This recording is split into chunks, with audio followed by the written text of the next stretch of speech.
Nós iniciamos o culto buscando a graça de Deus, buscando a bondade de Deus, para a gente cultuá-lo. Porque nem isso, nós somos dignos de fazer se Deus assim não o permitir. Então a gente inicia o culto abrindo o nosso coração para o Senhor, nos colocando debaixo da graça, da compaixão, da misericórdia, da bondade do nosso Deus e Senhor.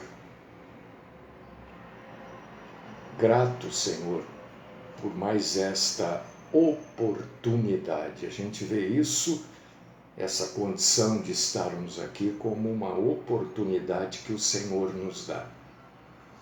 Todas as manhãs a gente se reúne aqui para adorar o Senhor. Muita gente não pode estar aqui neste horário, mas nós podemos e estamos aqui e nos esforçamos também um pouco para estar aqui.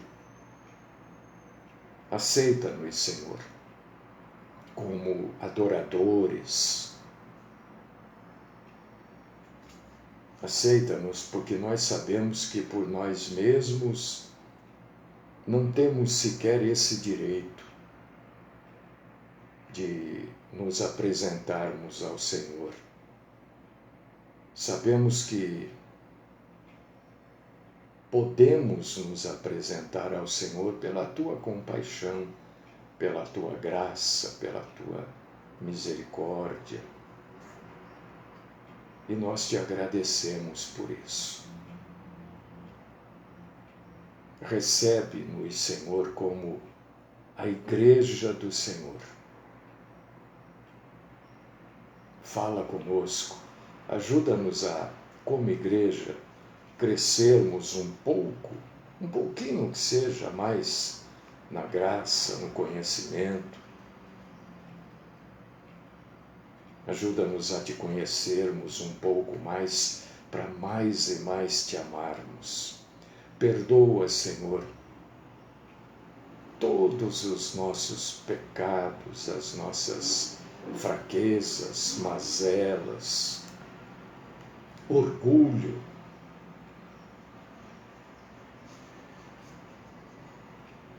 soberba. Perdoa-nos.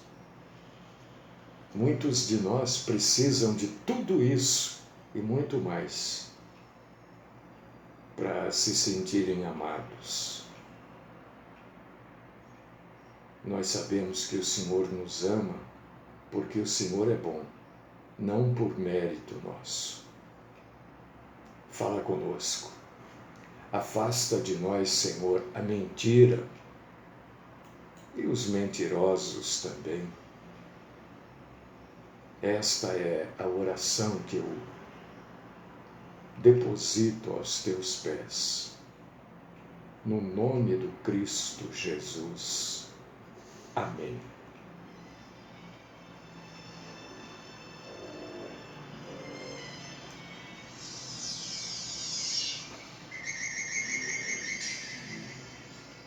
Muito bom, irmãos e irmãs em Cristo,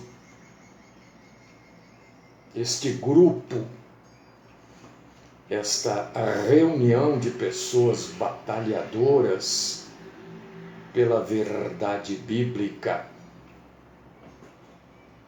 pessoas que não aceitam mentira, falcatrua, não aceitam o mercenarismo da fé, muito menos o estelionato da fé. Que Deus continue nos fortalecendo, porque a vida vai dando umas chacoalhadas boas na gente, Se você, meu irmão, minha irmã, puder nos ajudar, nos ajude, tá? Eu sei que Está todo mundo apertado. Pensa que eu não sei não. Mas se você puder, nos ajude. Ah, eu só posso ajudar em oração. Pô, então ajude em oração. Ore pela gente. Ah, eu posso ajudar em oração e posso fazer uma contribuição. Então faça. Né? Porque a gente tem despesas também por aqui. Tá? Que Deus abençoe. E que te dê sobejamente a medida que você colocou no seu coração. Irmãos e irmãs, hoje a gente vai falar de algumas passagens da Bíblia que provocam mentiras. E são 5 passagens que eu separei aqui, isso, 5. Maioria delas do Novo Testamento. Acho que tem 2 só do Antigo. Uma do livro de Salmos e outra de Isaías. É bem provável, é bem possível que a maioria já saiba disso daqui, porque eu vez por outra falo no meio, né, dessas passagens, mas é sempre bom alertar. Primeira passagem que eu quero convidar você para você abrir a sua Bíblia e ler comigo. É Filipenses capítulo 4, versículo 13. Esta passagem, ela é, principalmente no meio gospel, gosto dessa palavra, viu? Eu acho que banaliza muito a verdade bíblica. Bom, mas no meio gospel, ela é extremamente usada. As pessoas usam isso assim com muita leviandade. Aí, deixar esse fundo bem fundo, senão me incomoda. Eu já não ando ouvindo muito bem mesmo. E me incomoda. Filipenses 4,13. Você abriu aí? O que está escrito aí? Quantas vezes a gente já usou isso indevidamente, né? Tudo posso naquele que me fortalece. Não é isso? Eu continuo pedindo a vocês, irmãs e irmãos, se eu indicar alguma passagem errada aí, me ajuda, viu? Porque às vezes na hora de escrever, eu escrevo errado. Às vezes minha cabeça voa, vai lá, não sei aonde, volta. E aí eu escrevo errado. A referência me avisa para eu corrigir, né? Tudo posso naquele que me fortalece. Aí as pessoas, né, ouvem o outro falar isso, vai lá e lê Filipenses 4,13, é isso mesmo, hein? Tudo posso naquele que me... Ah, então eu posso tudo. Então eu posso tudo. Eu posso abrir uma empresa, eu posso comprar uma fazenda, isso, um avião. Ah, não me fale em avião, está caindo muito avião, né? Mas que coisa, como tem caído o avião? E as pessoas começam a achar isso, que com a ajuda de Jesus, elas conseguem fazer tudo o que elas querem. É o Jesus de prateleira, né? Quando a gente vai no mercado, aliás, está difícil ir no mercado, né? Comprar as coisas, está dificílimo. Aí a gente vai lá e escolhe o que a gente quer.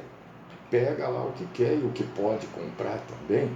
Primeiro é o que pode comprar, depois é o que quer, né?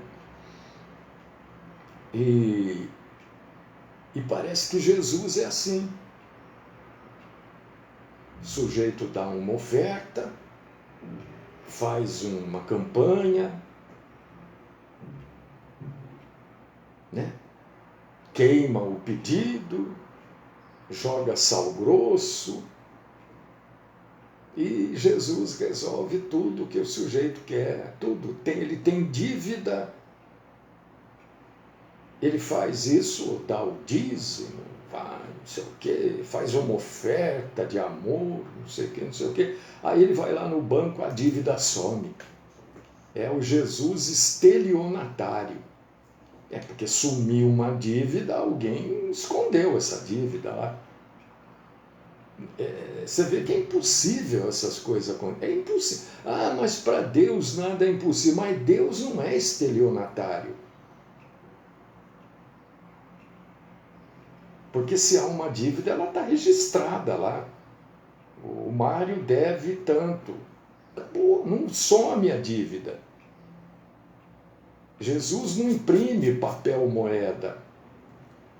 Quem imprime papel moeda é esse governo nosso aí, né, que gastou 13 bilhões para segurar a alta do dólar e agora tem que imprimir dinheiro.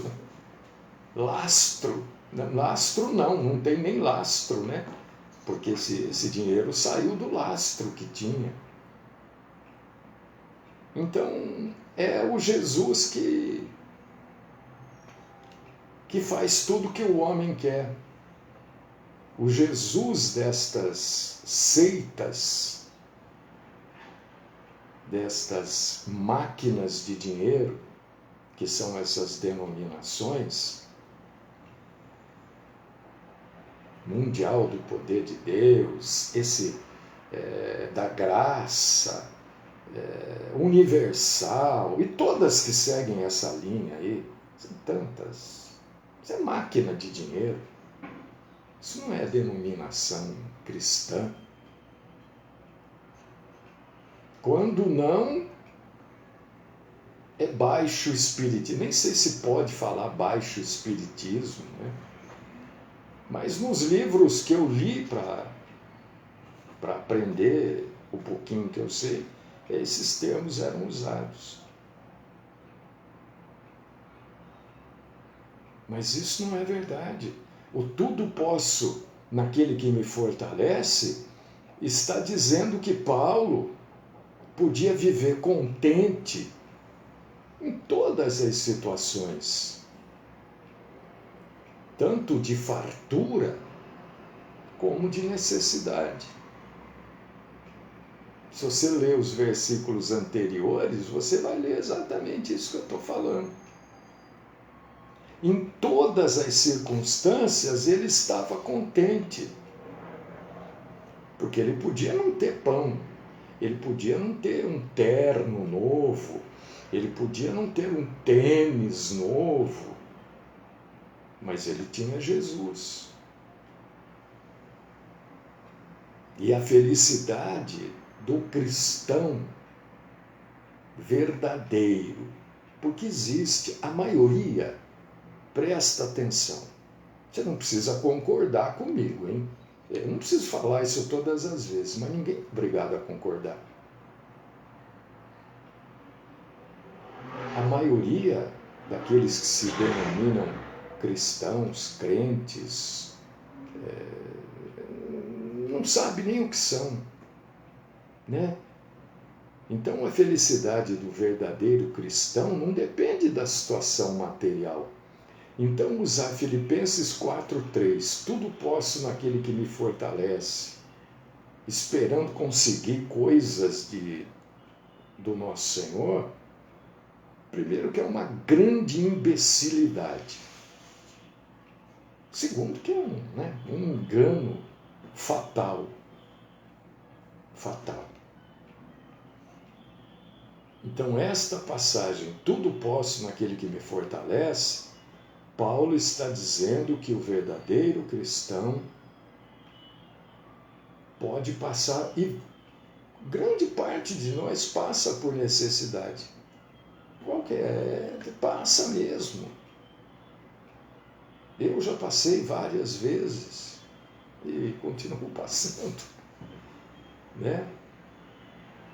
Mas a nossa felicidade não pode, não deve. Quando eu digo não pode, não deve, eu não estou ditando regras. Eu estou dizendo o que a Bíblia diz, entendeu? Eu não venho aqui para dizer como, nem porquê é isso ou aquilo que você deve fazer. Eu venho aqui para dizer o que a Bíblia diz. Segunda passagem que causa muita má interpretação, e isso é usado pelas falsas igrejas, pelos falsos mestres, que infelizmente a maioria é falso mestre, né? Primeira coisa que a gente pregou essa semana foi sobre mulher pastora. Mulher pastora, isso é falso. Acabou, ponto. Ah, mas aquela igreja tem. Então é falso. E eu desafio qualquer mulher que se autodenomine pastora a achar uma só na Bíblia. Ah, você é machista. Não, estou falando da Bíblia. Acabou. Segunda passagem, 1 Coríntios, capítulo 10, versículo 13. Se você puder abrir aí. Coríntios 10, 13. Não sobreveio a vocês tentação que não fosse comum aos homens. E Deus é fiel. Ele não permitirá que vocês sejam tentados além do que podem suportar. Mas quando forem tentados, Ele mesmo providenciará um escape para que o possam suportar.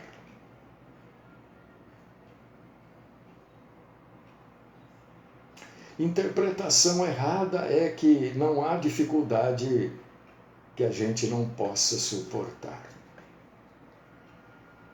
Claro que há dificuldade que a gente não consegue suportar. Por quê? Porque esta passagem não está falando de dificuldade. Essa passagem está falando de tentação, não de dificuldade. Ah, mas a tentação não é uma dificuldade. É. Mas a passagem não fala de dificuldades. Existem dificuldades que a gente não pode suportar. Agora, não existe tentação que a gente não possa suportar.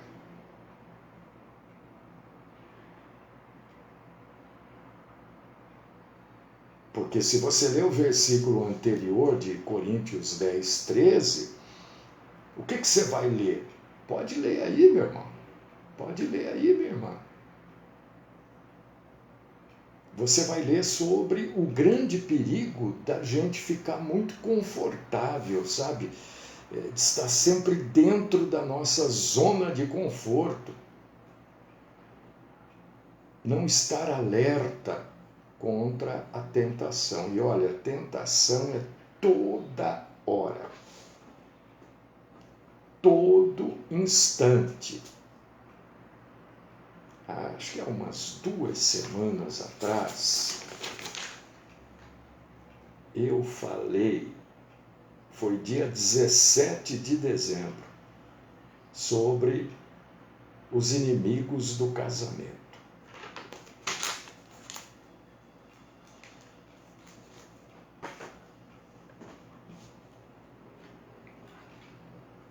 E eu ensinei, está lá, está gravado aí. Ensinei as mulheres, né, a ajudarem os seus maridos a suportarem as tentações. Uma frase simples que eu usei, que algumas pessoas ficaram, olha o que ele falou lá. E daí? Todo mundo entendeu. Porque dificuldade, porque tentação a gente enfrenta toda hora. O que esta passagem, Coríntios 10, 13, está dizendo é o seguinte, que nós não temos desculpa nenhuma se a gente cair em tentação. Mas o meu marido, mas a minha mulher, mas meu filho, mas minha mãe, mas meu pai. Não tem desculpa. Por que não tem desculpa? Porque a Bíblia está dizendo que Deus sempre nos dá uma saída nas tentações, não nas dificuldades. Tem dificuldade que a gente tem que enfrentar mesmo.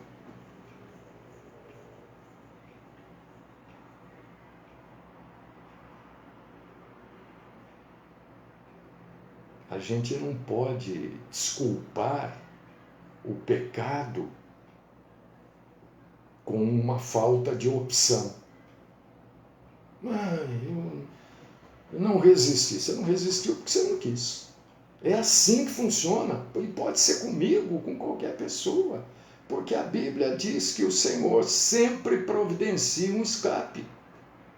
Nas tentações, não nas dificuldades. Não que o Senhor não possa nos ajudar nas dificuldades, Ele nos ajuda. Mas 1 Coríntios 10, 13 não fala de dificuldade, fala de tentação.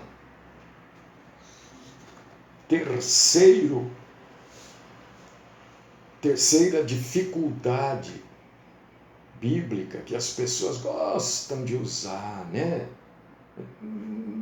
A gente ouve, principalmente, né?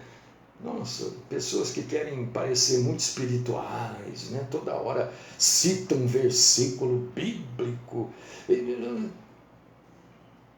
Salmo 37, verso 4. Esse aqui é um dos campeões em citação. Salmo 37, verso 4. Livros e cartas, versículo. Salmos e cantares, verso. Deleite-se no Senhor e Ele atenderá aos desejos do seu coração.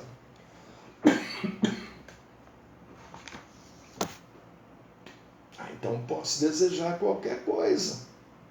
Poder você pode. Claro, você é livre. Você é livre. Para desejar ter um cabelo crespo. Você é livre.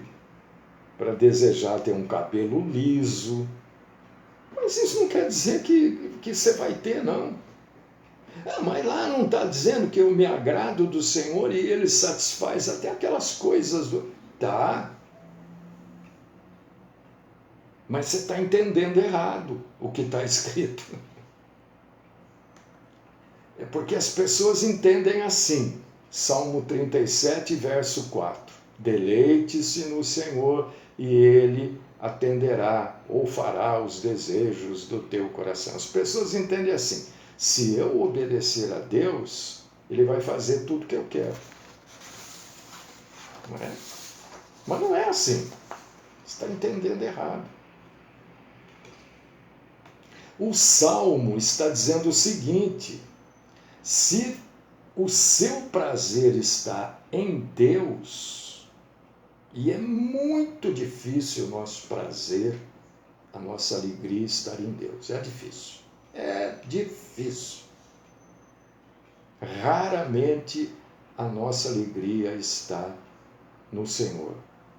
Mas se ela estiver, Deus então vai fazer tudo o que você desejar. Porque se a sua alegria está no Senhor, você vai desejar as mesmas coisas que o Senhor deseja. Porque os seus desejos vão se alinhar com os desejos do Senhor. Então eles se cumprirão. Não é porque você quer, é porque esse é o desejo do Senhor. Os nossos desejos precisam estar alinhados com a vontade de Deus, não o contrário. As pessoas entendem que é o contrário. Eu desejo o que eu quero e Deus faz. Eu faço o que Ele quer, ou o que alguém diz que é o que Ele quer, então Ele vai fazer o que eu quero. Mas para Ele fazer o que eu quero, eu tenho que querer as mesmas coisas que Ele quer. E eu repito, dificílimo. A gente sempre quer as coisas que oferecem para a gente.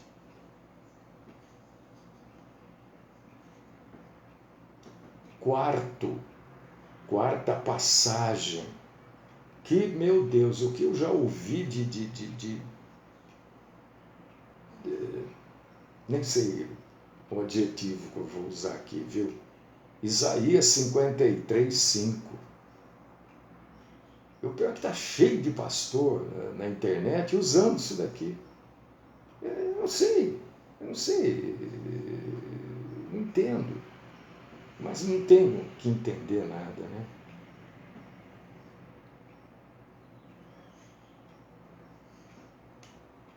Abriu aí Isaías 53, 5. Mas ele foi transpassado por causa das nossas transgressões, foi esmagado por causa das nossas iniquidades. O castigo que nos trouxe paz estava sobre ele, e pelas suas feridas fomos curados. Pronto. Isaías falou, tá lá, ué. Então eu não posso ter doença. Jesus vai tirar todas as doenças de quem crê nele. Se eu ficar doente, eu vou lá, naquela igreja que tem noite de cura, noite de milagre, que cura cotovelo que dói, joelho arrebentado. Eu vou lá, câncer, lepra. É só ir lá, porque está aqui, ó. E aí eles enganam vocês.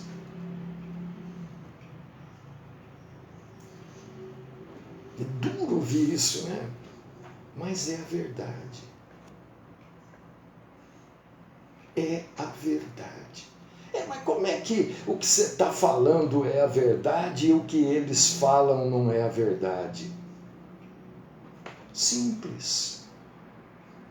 Quantas pessoas de fé, de muita fé, quantos crentes existem com mais de 90 anos? Não morreram ainda. Deveriam ser todos, então. Quantos crentes... Porque tem crente no hospital? Não deveria ter, então. Tem crente que tem plano funerário? Não deveria ter.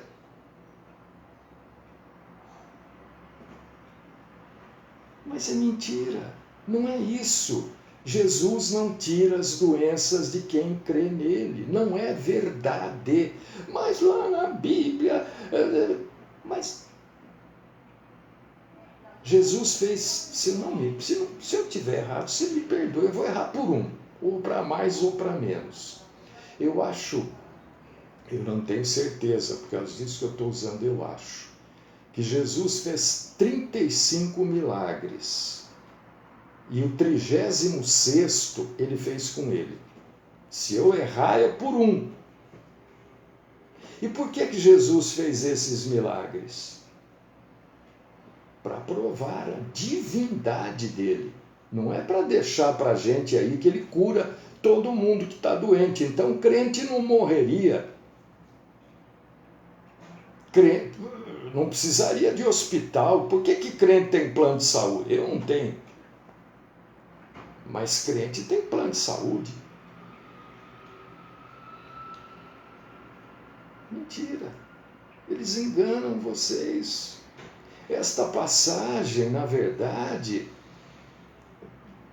diz que pessoas com muita fé ficam doentes e nem sempre são curadas, porque esta profecia fala sobre a doença do pecado. Os nossos pecados são como doença que nos destroem e nos matam. Jesus veio para tirar esta doença espiritual da nossa vida, nos dando a vida eterna. É isso que está aqui em Isaías 53:5. Não está dizendo que Jesus vai curar, não. Não que ele não possa, mas este mundo aqui é um mundo caído. É um mundo de pecado. E as doenças, as enfermidades, a morte, existe por causa do pecado. Aqueles que estão em Jesus, aqueles que são salvos, têm os seus pecados perdoados, mas continuam vivendo neste mundo em que a morte ainda reina. A morte física, não a morte espiritual para quem está em Jesus. Entendeu? Então, quem usa isso daqui para dizer que noite de cura, que tem dom, mentira. Tudo mentira. 35, Maria. Obrigado, querida. Obrigado. Então, errei por um, tá vendo? Porque o último milagre de Jesus, ele fez com ele mesmo, ele ressuscitou. Esse foi o último milagre do nosso Senhor, ele ressuscitando. Agora, não quer dizer que todo mundo... Eu não estava bem ontem, eu pedi, Senhor, restaura aí e tal. Pedi. Eu tenho que pedir. Agora, se o Senhor não quiser, não quer, acabou, pronto. Se eu não for arrebatado, se o arrebatamento não acontecer comigo em vida, eu vou morrer. Pronto. Mas é assim que a banda toca. Não adianta você ficar ouvindo bobagem, ouvindo mentira das pessoas. Isso já está mais do que mostrado. A internet, mas já está. Eu não sei como é que essa gente ainda continua nesse engano, nessa mentira, com esses mercenários da fé, que um dia,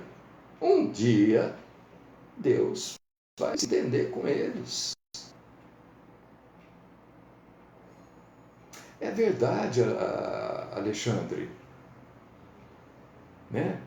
Timóteo tinha problema, Trófimo, se não me engano, será que eu estou errado? Tinha problema de saúde, o próprio Paulo tinha problema de saúde. É só as pessoas raciocinarem, essa gente está mentindo.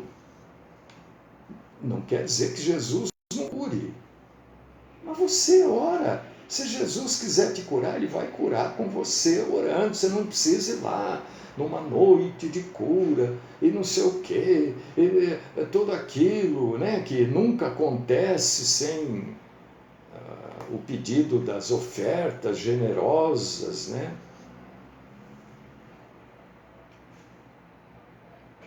Você entendeu? Isaías 53:5 está falando de Jesus e está falando da doença que é o pecado. Não está falando da doença física. Não que Jesus não possa curar a doença física. Pode e cura. Mas você não precisa de mim para Jesus te curar. É isso que eu quero que você entenda. Você não precisa de um bispo, de um pastor, de um profeta. Nossa, profeta de quê? Se a Bíblia está pronta, se é profeta do quê?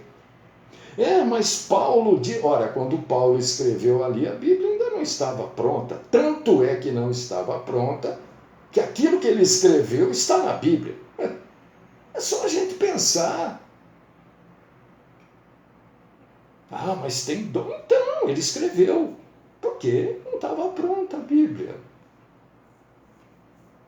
Quinta dificuldade bíblica, né, no meio cristão, meio gospel, meio evangélico. Olha, eu vou contar para você, eu não sei se tem mais mentira no meio gospel evangélico ou na política. Eu estou meio assim ainda, não consigo definir onde tem mais mentira. Mateus, capítulo 6, versículo 33. Vou esperar você abrir aí, porque Mateus, capítulo 6, versículo 33. Olha só. Essa daqui é uma das campeãs, né? É uma das campeãs. Em mentira, em má interpretação. Busquem, pois, em primeiro lugar o reino de Deus e a sua justiça. E todas estas coisas serão acrescentadas a vocês. Esse povo é tão cara de pau, são tão mentirosos, que eles mudam a Bíblia. Eles falam assim: busquem, pois, o reino de Deus e a sua justiça em primeiro lugar, e todas as outras coisas vos serão acrescentadas. Aí você fala: bom, as outras coisas é tudo que não é o reino de Deus e a justiça de Deus. Então é tudo. Eu busco Deus e tudo que eu quero vai ser dado para mim. Mentira. Engano. E tem Bíblias, né, moderninhas, tal, não sei o quê, que já colocaram. Talvez alguém que esteja nos ouvindo ou nos vendo tenha uma Bíblia dessa que está lá, todas as outras coisas. Mas não é outras coisas. São essas coisas. Quais são essas coisas? Quais são essas coisas? É o que está aí nos versículos anteriores. O que está no versículo anterior? Roupa, comida e bebida. Não é cerveja, vinho, uísque, não. A bebida aqui refere-se à água, tá? Jesus está falando aqui das nossas necessidades básicas.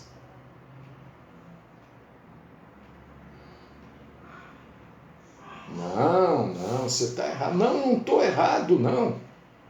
Eu tenho plena certeza que eu não estou errado. Por que eu não estou errado? Porque está cheio de cristão pobre. E está cheio de falso cristão rico. Não que não tenha pessoas abastadas que são verdadeiramente tementes a Deus. Está dizendo aqui que Deus não deixa faltar para os seus filhos aquilo que os seus filhos precisam para viver. Está dizendo aqui, em outras tantas passagens, que o Senhor nos sustenta. Que qualquer filho de Deus não precisa ter nenhum medo nem preocupação de não ter as necessidades básicas satisfeitas por Deus se nós nos dedicarmos a Ele. É isso que está escrito aqui. Eles mudam, eles inventam, eles querem deixar a Bíblia mais interessante. E aí eles mentem e atraem os incautos. Você sabe que a pessoa incauta? Eu não vou falar, Vou deixar você procurar. Incauto. A Bíblia usa muito esse termo. Eu uso às vezes que eu respondo essas bobagens que eu vejo, aí eu coloco lá nos comentários, né, sobre os incautos. Agora eu tenho colocado também bastante febeapá. Você sabe o que é febeapá? Já falei, febeapá, acho que era um livro, se eu não me engano. Stanislau Ponte Preta, né? Ele escreveu esse livro falando das bobagens que aconteceram no Brasil, 64, por aí, né? E era um festival de besteira que assola o país. É isso, meu irmão, minha irmã. Então eu uso muito, porque nós estamos de novo, né? Um festival de besteira assolando o nosso país. Deus querido, Pai Todo-Poderoso, eu quero exaltar, glorificar o Senhor, engrandecer o Senhor pela Tua bondade, pela Tua compaixão, pela Tua misericórdia. Quero agradecer o Senhor, porque o Senhor todo dia tem nos ajudado a entender um pouquinho mais a Tua palavra. O Senhor tem nos ajudado a vivermos mais perto da verdade. É claro que ainda estamos longe, mas temos um caminho a percorrer e estamos percorrendo. Não estamos parados, estáticos, nem dormindo. Nós estamos percorrendo o caminho que nos aproxima da verdade. Cuida, abençoa, Senhor, os meus irmãos e irmãs, as famílias aqui representadas. Fala conosco, Senhor. Abençoa esse final de semana, a semana que vai começar. Sustenta-nos nas nossas fraquezas. Esta é minha oração, no nome do Cristo Jesus. Amém.